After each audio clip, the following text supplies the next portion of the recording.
Hello everyone. So today we will discuss on the warm up. Warm up. আমরা সবাই জানি যে warm up একটা খুবই important activity before any matches or before any type of activity. A team or an individual should go for a warm up. এই warm up সঠিকভাবে করলে কি হয় না জয়েন্ট মোবিলিটি ইনক্রিজ হয় এবং আমার শরীরের যে কোর তাপমাত্রা সেটা একটুখানি বেড়ে যায় এবং আমার বডিকে তৈরি করে নেক্সট অ্যাক্টিভিটি করার জন্য। এবং তার থেকেও ভাইটাল হলো যেহেতু আমি অ্যাক্টিভিটির জন্য নিজেকে শারীরিক এবং মানসিক ভাবে প্রস্তুত করে ফেলেছি with the help of the worm up, so injury হওয়ার যে চান্সেস গুলো থেকে যায়, লাইক দৌড়ানোর সময় অ্যাঙ্কেল টুইস্ট হতে পারে বা মাসল ক্র্যাম্পস হতে পারে বা মাসল পুল আসতে পারে, সেই ধরনের কিছু কিছু মাসল রিলেটেড কিছু কিছু যে ইনজুরিজ গুলো থাকে সেগুলোকে আমরা অ্যাভয়েড করতে পারি, হওয়ার চান্সেস গুলোকে আমরা রিডিউস করতে পারি। That's why we go for warm up. So warm up কেন দরকার? The purpose of the warm up. Heart rate is raised gradually. যখন আমরা progressively warm up এর বিভিন্ন activities গুলো আমরা করি, warm up এর সঙ্গে যুক্ত যে পার্টস গুলো আছে, যে মুভমেন্টস গুলো আছে, সেগুলো যখন আমরা করি, আমাদের হার্ট রেট সাডেন বেড়ে না গিয়ে আস্তে আস্তে আস্তে আস্তে সেটা ইনক্রিজ হয়। এবং আমাদের ব্লাড, রক্ত, আমরা যখন নর্মাল অবস্থায় থাকি, মানে আমরা কোনো অ্যাক্টিভিটি করছি না, আমরা we are in a resting mode, আমরা রেস্টিং ফেজে আছি, আমরা কোনো অ্যাক্টিভিটির মধ্যে নেই, সেই সময় আমাদের শরীরের যে রক্ত সেগুলি আমাদের কিছু অর্গানসের মধ্যে যায় যেগুলিতে অ্যাক্টিভিটি না করার ফলে এই জায়গাগুলোতে আমাদের রক্ত যাওয়া দরকার আছে। ভিসারাল অর্গানস হতে পারে, আমার ব্রেনস হতে পারে, কিডনি, হ্যাঁ, এইসব জায়গাতে আমার স্প্লিন, এইসব জায়গাতে আমাদের ব্লাড ম্যাক্সিমাম ফ্লো হয়। বাট যখন আমরা ওয়ার্ম আপ শুরু করি তখন রক্ত তখন ওই অর্গানস গুলোতে না গিয়ে ওয়ার্কিং মাসেলস এর দিকে রক্তগুলি প্রভাবিত হয়। এর সঙ্গে সঙ্গে কি হয়, মাসেল টেম্পারেচার ইনক্রিজ করে এবং জয়েন্ট মোবিলিটি গুলো ইনক্রিজ করে। সো নেক্সট আমরা জানবো what are the key points of warm up. Warm up করতে গেলে কোন কোন জিনিসগুলো আমাদের মাথায় রাখতে হবে বা ওয়ার্ম আপ করার সময় কোন কোন কথাগুলি আমরা মাথায় রাখবো, কিভাবে করবো। So always start with low intensity activity and gradually increase it. What does it mean?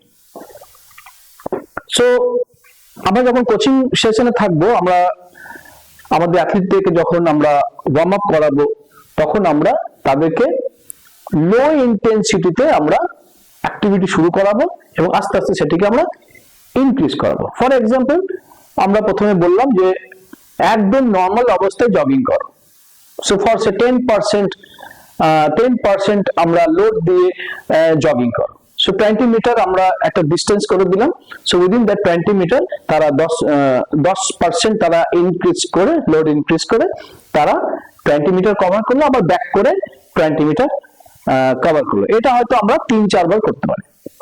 দেন আমরা ওই জগিং এর সঙ্গেই আমরা বললাম now increase your load up two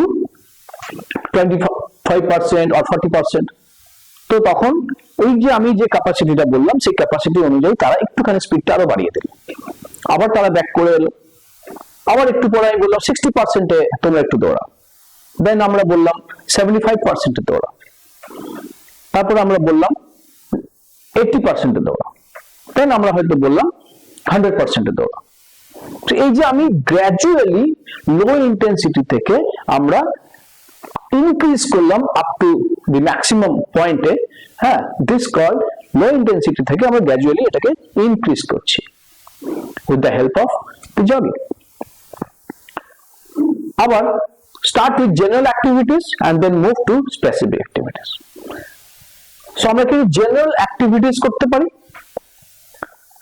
সেটা জগিং হতে পারে, বা প্রথমে আমাদের বডিকে গরম করে নেওয়ার জন্য আমরা কি করতে পারি, আমরা প্রথমে একটি ছোট্ট মজাদার গেম, প্রত্যেকদিন তো আমরা ওয়ার্ম আপ জগিং করতে করতে দেখা গেল প্রত্যেকদিন এটা বোরিংনেস চলে আসছে, তো লো ইন্টেন্সিটি কিছু গেম আমরা চুজ করতে পারি, সেই গেমটি আমরা খেলাতে পারি কোচিং সেশনের মধ্যে, এবং যখন দেখবো তার মধ্যে কম্পিটিটিভনেস চলে আসছে, ছেলেরা জেতার জন্য খেলতে লেগেছে, now there is no more of warm up, তখন আমাদের কিন্তু এই গেমটিকে ওখানে স্টপ করে আমাদের স্পেসিফিক অ্যাক্টিভিটিস এর মধ্যে যেতে হবে, which are related to the particular skills or the matches.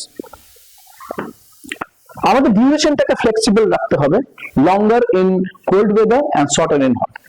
প্রচন্ড হিউমিড, প্রচন্ড গরম, সেক্ষেত্রে আমাদের ওয়ার্ম আপের ডিউরেশন সেদিকে আমাদের কমিয়ে নিতে হবে। ওয়াই? বিকজ এনভায়রনমেন্ট হট আছে, আমার শরীরের তাপমাত্রা অটোমেটিক্যালি বেড়ে আছে, সেক্ষেত্রে বেশি ওয়ার্ম আপ না করে জাস্ট একটা শর্ট ডিউরেশন রান আপ আমাদের করলেই আমাদের কোর বডি টেম্পারেচার বেড়ে যাবে, এবং আমরা বিভিন্ন ধরনের অ্যাক্টিভিটিস করে আমরা বডিকে রেডি করে নিতে পারবো মেন পারপাস। আবার শীতকালে উইন্টার সিজনে যদি আমরা ওয়ার্ম আপ করি, সেক্ষেত্রে দেখা যাবে যে যেহেতু ওয়েদার ঠান্ডা, বডি ঠান্ডা হয়ে গেছে, সেক্ষেত্রে বডি টেম্পারেচার বাড়ানোর জন্য আমাদেরকে অনেকক্ষণ ধরে একটু ওয়ার্ম আপ করে নিতে হবে। That's why the duration should be flexible. এমন নয় যে আমি যদি শীতকালে 15 মিনিট করি তো গ্রীষ্মকালেও 15 মিনিট করতে হবে, বা গ্রীষ্মকালে যদি 10 মিনিট করি তো শীতকালেও 10 মিনিট করতে হবে। It's depends on the weather condition যে আমি কতটা পরিমাণ ওয়ার্ম আপ করব। হয়নি? So warm-ups should aim to produce light sweat and not fatigue the player. It means that আমি ওয়ার্ম আপ করবো বা করাবো, তখন দেখে নেব হালকা একটু তাদের মধ্যে সোয়েট এসছে কিনা। যেই মাত্র দেখবো তাদের মধ্যে হালকা একটু সোয়েট এসছে, দেন আমরা ওখানে কিন্তু ওয়ার্ম আপটাকে স্টপ করবো। এবং আমাদের মাথায় রাখতে হবে ওয়ার্ম আপ করতে গিয়ে যাতে প্লেয়াররা ক্লান্ত হয়ে না পড়ে। It's very important. So next আমরা জানবো what are the physiological benefits, শারীরবৃত্তীয় কি কি benefits আছে warm up করলে। So as I told earlier that warm up increases the heart rate so that more blood reaches to the working muscles providing more oxygen. So আমরা যখন exercise শুরু করি তখন আমাদের হার্ট রেট বেড়ে যায়, বেশি পরিমাণ রক্ত প্রবাহ হয় ওয়ার্কিং মাসলস এর দিকে, মোর অক্সিজেন সাপ্লাই হয়, ইনক্রিজেস দ্য রেসপিরেটরি রেট। যখন আমরা এক্সারসাইজ করি তখন দেখা যায় যে আমাদের রেসপিরেটরি রেট, শ্বাস প্রশ্বাস যেটা সেটি নর্মাল থাকে, কিন্তু এক্সারসাইজ করার ফলে সেটা আস্তে আস্তে বেড়ে যায়। So increases the respiratory rate, prepares the players mentally for more vigorous activity. এই ওয়ার্ম আপটা একজন প্লেয়ারকে মেন্টালি এতটাই প্রিপেয়ার করে দেয় যে তারা বিভিন্ন ধরনের ভিগোরিয়াস অ্যাক্টিভিটিস তারা করার জন্য রেডি হয়ে পড়ে, এবং তারা মেন্টালি ওই অ্যাক্টিভিটিগুলো করার জন্য রেডি হয়ে পড়ে। Warms the muscles, making them more supple, thus reducing the risk of injuries. আগেও আমরা এটা নিয়ে বলেছি যে মাসেলকে ওয়ার্ম করে দেয় এবং এবার সাপলনেস এনে দেয়।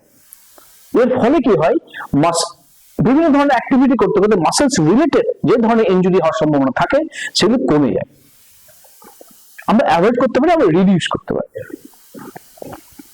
সো নেক্সট যদি আমরা টাইপ অফ ওয়ার্ম আপের দিকে যাই, তো আমরা যখন ইন্টারন্যাশনাল ক্রিকেট ম্যাচেস দেখতে যাই তখন দেখি প্লেয়াররা বিভিন্ন ধরনের ওয়ার্ম আপস করছে, বিভিন্ন রকম ভাবে ওয়ার্ম আপস করছে, গোটা মাঠ জুড়ে দুটো টিম দুই দিকে ওয়ার্ম আপ করছে এবং বিভিন্ন ধরনের ওয়ার্ম আপ করছে, এবং আমাদের সবার দেখা উচিত ওটা। আমরা যদি কখনো কোনো খেলা দেখার সুযোগ পাই বা যদি আমরা কখনো খেলা দেখতে যাই, তাহলে প্রথম থেকে দেখা উচিত যে প্লেয়াররা কিভাবে ওয়ার্ম আপ করছে, কিভাবে তারা তাদেরকে এঙ্গেজ রেখেছে ওয়ার্ম আপের, এবং বিভিন্ন ধরনের ওয়ার্ম আপ তারা কিন্তু করছে। সো ফার্স্ট অফ অল আমরা যদি ওই ওয়ার্ম আপ গুলিকে ক্যাটেগরিক্যালি নিয়ে আসি, তাহলে ফার্স্টে আমরা ওয়ার্ম আপকে বলি general warm up. So what is general warm up? A procedure where the set of activities common that can be done for any purpose, training or skill session or any sports. What does it mean? That একটা general work হলো একটা পদ্ধতি যেখানে একটা set of activity এখানে common থাকে এবং এটা কিন্তু যে কোনো পারপাসের জন্য করা যেতে পারে। আমি ট্রেনিং করছি, তার আগে জেনারেল ওয়ার্ক করতে পারি। আমি স্কিল সেশন করছি, তার আগে জেনারেল সেশন করতে পারি। বা এনি টাইপ অফ স্পোর্টস খেলি না কেন, আমাদের জেনারেল ওয়ার্ম আপ একটা করতেই হবে। This is vital. So the purpose of the general warm up is to increase the functional potential of the body as a whole. And the specific warm up is a procedure where the set of activity is in synchronized with what is to be performed afterwards. General warm up সাধারণত কি করে, আমার functional পোটেনশিয়ালটা বডির যেটা আছে সেটাকে বাড়িয়ে দেয়, একটা হোল বাড়িয়ে দেয় পুরোপুরি ভাবে।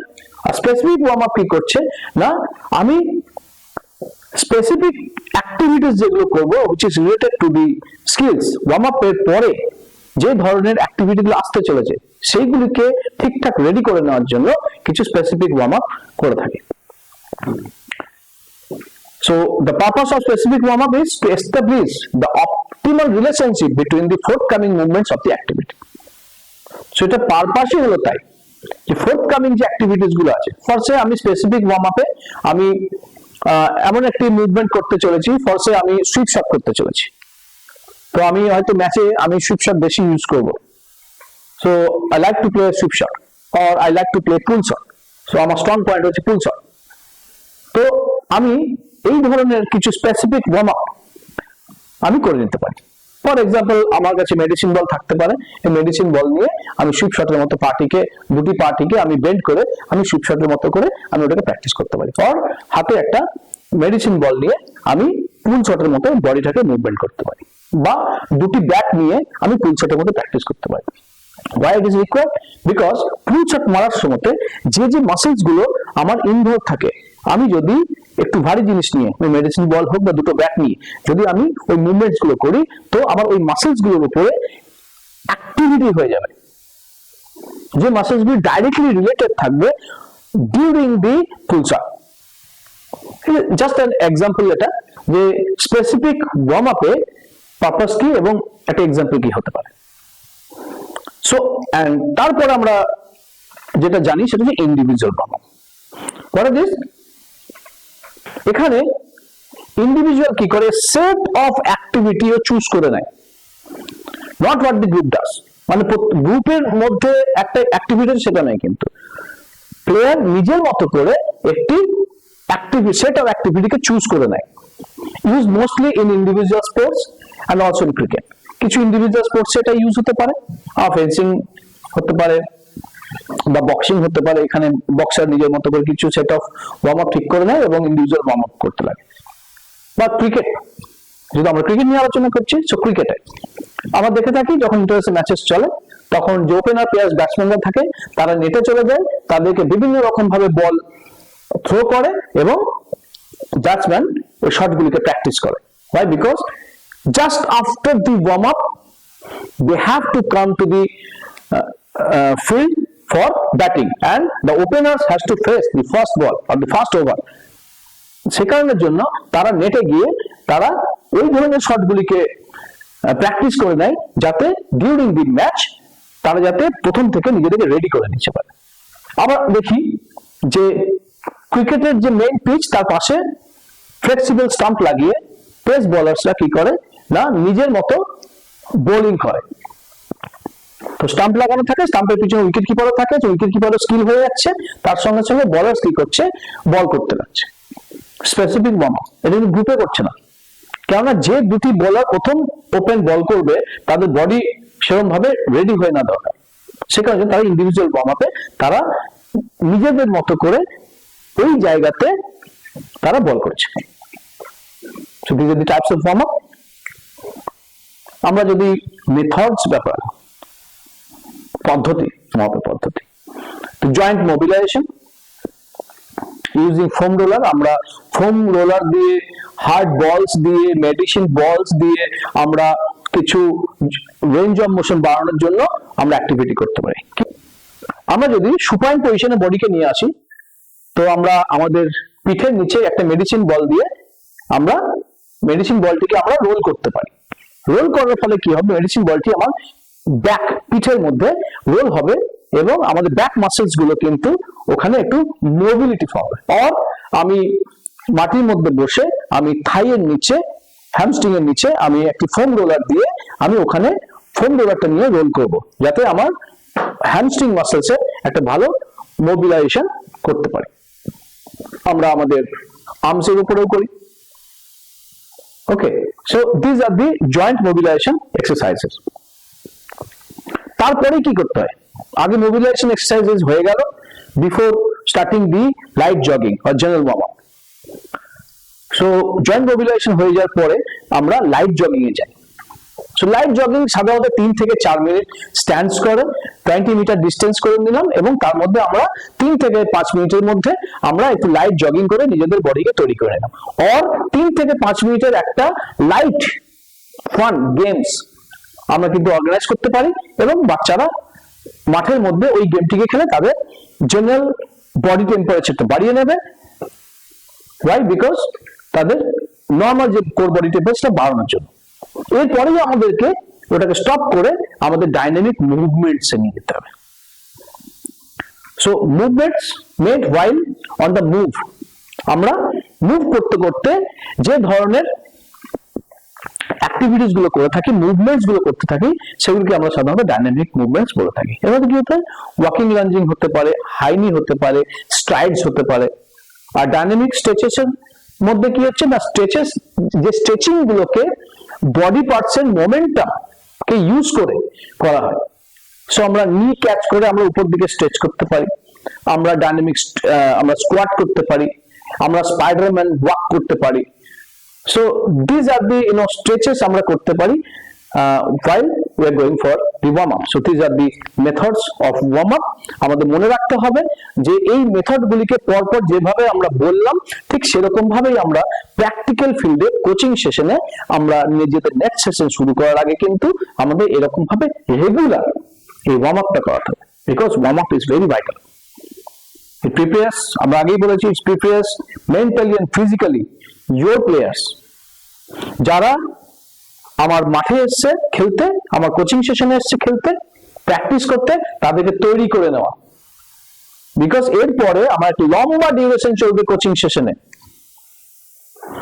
একদিকে ব্যাটিং সেশন চলবে, একদিকে বোলিং সেশন চলবে, একদিকে উইকেট কিপার কিপিং করবে, কিছুটা ফিল্ডিং সেশন চলবে। সো টোটাল যে অ্যাক্টিভিটিটা আমরা 2 ঘন্টার একাডেমিতে করে থাকি সেটিকে পুরোপুরি ভাবে সম্পূর্ণভাবে সিস্টেমেটিক ওয়েতে, সায়েন্টিফিক ওয়েতে যদি একাডেমি চালাতে চাই এবং একাডেমির বা কোচিং সেশনের অ্যাক্টিভিটি গুলোকে আমরা সিস্টেমেটিক্যালি সায়েন্টিফিক্যালি আমরা যদি অ্যাক্টিভেট করতে চাই তাহলে warm up is very important.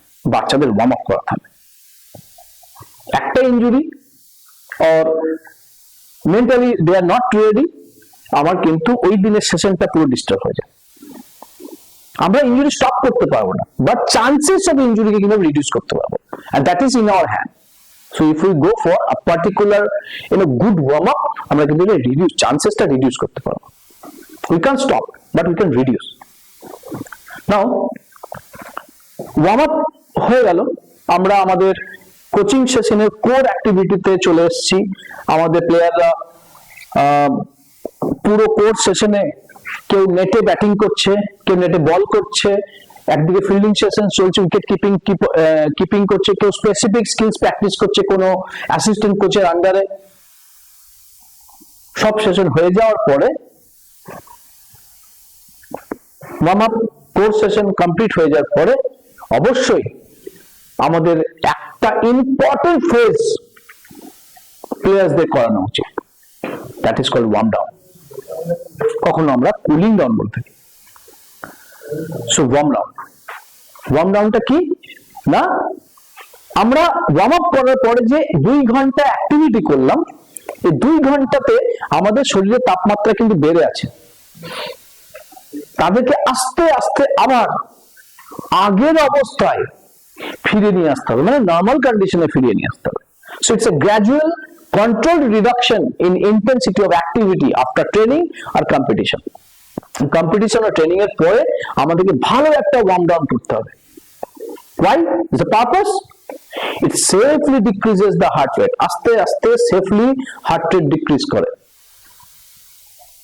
Respiratory rate আস্তে আস্তে resting level এ চলে আসে। Allow the bloods to return to the organs from peripheral muscles. যে মাসেলস গুলো দূরে অবস্থিত, যে মাসেলস গুলো ওয়ার্ক করছিল এতক্ষণ ধরে, সেই মাসেলস গুলো রিল্যাক্স করে দিয়েছি স্ট্রেচিং করে, এবং আমার এখন ব্লাড ফ্লোটা ওয়ার্কিং মাসেলস থেকে আস্তে আস্তে আবার কিছু ভাইটাল অর্গানস এর দিকে আমি আস্তে আস্তে নিয়ে যাচ্ছি। নেক্সট যদি আমরা বলি যে এর ফিজিওলজিক্যাল এফেক্টস কি, yes, it also have physiological effects, it have physiological benefits also.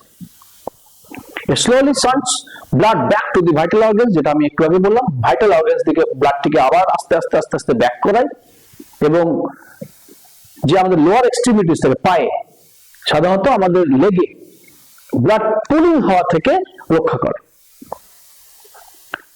আমরা একটা ডমস কথা ইউজ করি আমাদের ফিল্ডে, which is called the delayed onset of muscle soreness। আমরা দেখে থাকি, আমরা যদি খুব ভালো একটা ম্যাচ খেলেছি, ম্যাচের পরে যদি আমরা ওয়ার্ম ডাউন না করি, তাহলে পরের দিন সকালবেলায় পায়ে প্রচন্ড ব্যথা হয়। Soreness, muscle soreness, why? Delayed onset of muscle, অনেকক্ষণ পরে ডিলে হয়ে গেছে, তারপরে মাসেল সোরনেস, ব্যথা করছে মাসেলস। সো এটা চান্সেসটা রিডিউস করতে পারবো। How? By doing some static stretchings. You can go for yoga postures also. Yoga postures is very important for static stretching. So yoga বিভিন্ন posture যেগুলো আমাদেরকে স্ট্রেচিং এর মুভমেন্টস করায়, যেরকম আমার লেগ মাসলস এর কিছু stretching exercises with the help of yoga postures, arms এর হোল বডি, ধনুরাসন হতে পারে, বজ্রাসন হতে পারে, ত্রিকোণাসন হতে পারে। এই ধরনের বিভিন্ন ধরনের স্ট্যাটিক স্ট্রেচিং আছে যেগুলিকে আমরা কোচিং সেশনে অ্যাপ্লাই করতে পারি। Why? For the warm down. So warm down basically আমরা করে থাকি কি না, yogic postures, hold, stretch and hold method and relax, stretch and relax, yogic postures আমরা করলাম। এতে কি হবে না, মাসেলস এর যে নরমাল লেন্থ সেটাকে রিস্টোর করা হবে। Muscle is in a contact phase whenever we are doing muscular activities as a norm, but যখন আমরা কুল ডাউন করে যাব তখন আমরা মাসেলস কে আবার নরমাল মানে কন্ট্রাকশন থেকে আমরা মাসেলস রিল্যাক্সেশনের দিকে আমরা ফেজ নিয়ে আসবো। নেক্সট যদি আমরা বলি যে ওয়ার্ম ডাউন করব কিভাবে, মেথডস অফ ওয়ার্ম ডাউন, আমরা ওয়ার্ম ডাউন করবে কিভাবে? স্পিড অ্যান্ড এজিলিটি যেটা আমি করেছিলাম, তার জন্য আমাকে স্ট্যাটিক স্ট্রেচিং এ যেতে হবে। তো static stretching, stretch the muscles to a position of slight tension and hold for 10 to 30 seconds. যেটা আমি বললাম যে আমি কিছু যোগা পশ্চার বা নর্মাল পশ্চার আমরা স্ট্রেচিং এ করছি, আমরা stretch and hold method apply করে আমরা রিল্যাক্স করবো মাসেলসকে। এই হোল্ড পজিশনটা 10 থেকে 30 সেকেন্ড আমরা ধরে রাখতে পারি। এটি অ্যাক্টিভ স্ট্রেচিং হতে পারে, মানে নিজে নিজে কিছু স্ট্রেচিং এক্সারসাইজ করতে পারি, অর আমরা প্যাসিভ স্ট্রেচিং করতে পারি with the help of my partners, or with the help of TheraBand, rubber band যেটা এখন ইউজ হচ্ছে, অর টাওয়েল। আমি টাওয়েল দিয়ে কিছু স্ট্রেচিং এক্সারসাইজেস করে নিচ্ছি, থেরাব্যান্ড দিয়ে এক্সারসাইজ করে নিচ্ছি stretching, or I have my partner with me, so আমি পার্টনারের হেল্প নিয়ে বিভিন্ন ধরনের স্ট্রেচিং আমি করে নিতে পারছি, static stretching. So that's all about the warm down. Enjoy a fit and healthy coaching career. In summary, আমরা বলবো the warm up is very important as well as warm down is also important. Both have its own physiological effects, benefits, সেটা আমাদের প্লেয়ারদেরকে বোঝাতে হবে। কেননা প্লেয়াররা maximum টাইমে দেখেছি কোচিং একাডেমিতে warm up and warm down এটাকে ওরা করতে চায় না। They thought that this is not a part of the coaching session. কিন্তু প্লেয়ারদেরকে কিন্তু ওয়ার্ম আপের ইম্পর্টেন্স এবং ওয়ার্ম ডাউনের ইম্পর্টেন্স বোঝাতে হবে, so that they should go for warm up and warm down. So that's all. Thank you.